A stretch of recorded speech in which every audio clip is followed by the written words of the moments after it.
Poland does not have a nuclear power plant yet. We are also not in a position to develop large-scale hydropower. We also cannot fully rely on import of the energy, because here we are talking about electricity and heat as well. Poland has one of the biggest district heating network in the EU. So in this transitional period, we still need to rely on combustion plants. The implementation of the IED was a kind of twofold exercise, because first important milestone was achieved in 2016.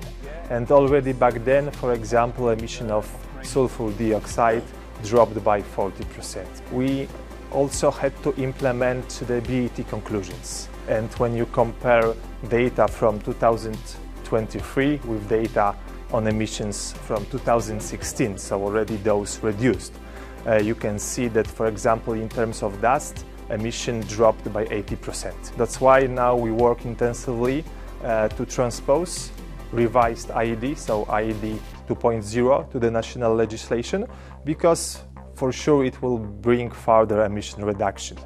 And here we will also have to work on other aspects, like, for example, increase uptake on innovation by the industry, and also by providing incentives for the operators to transform towards climate neutral and circular economy.